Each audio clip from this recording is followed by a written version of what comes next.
5 సంవత్సరం 4 సంవత్సరం 5 సంవత్సరం 4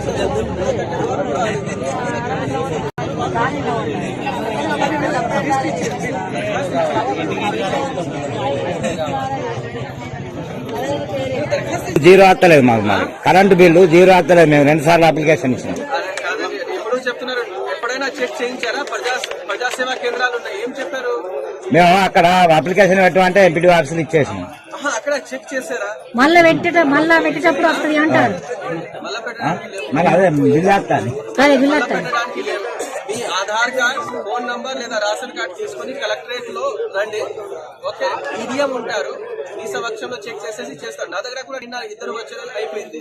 కొందరు అయితే సార్ 2-3 ఎవరికి? కొందరికి కాదు, ఎవరికి? ఆ పేరు చెప్పండి, ఆ పేరు చెప్పండి, రేషన్ కార్డు ఇవ్వండి, కరెంట్ నంబర్ ఇవ్వండి, ration card, Aadhaar card, mobile number, ఏ మొబైల్ నంబర్ నుంచి అప్లై చేశారు 3, అండ్ కరెంట్ బిల్ లో యూఎస్సి నంబర్ ఉంటది. ఈ 4 డాక్యుమెంట్ తీసుకొని కలెక్టరేట్ కి లేదా ఎంపీడీ ఆఫీస్ కి వెళ్ళాలి. ఎంపీడీ ఆఫీస్ లో కంప్యూటర్ ఆపరేటర్ ఉన్నారు, వాళ్ళ దగ్గర కరెక్ట్ చేయడానికి ఉంది. ఏమైనా ప్రాబ్లం అయితే మీ దగ్గర నుంచి కలెక్టరేట్ కూడా దగ్గరే ఉన్నాయి. ఓకే, నిన్న కూడా 2 వచ్చారు, వాళ్ళకి అయిపోయింది. మీరు రండి, అక్కడే అయిపోతుంది. ఎంపీ ఆఫీస్ పోతే తీసుకుంటలేరు అంటే మళ్ళా కొత్త పెట్టినప్పుడే మళ్ళా అయితే కానీ ఇప్పుడు కాదని తీసుకోవాలి. ఆ టైం పెట్టుకోలేదు ఒకసారి ఎంపీడీ ఆఫీస్ ఇచ్చారు.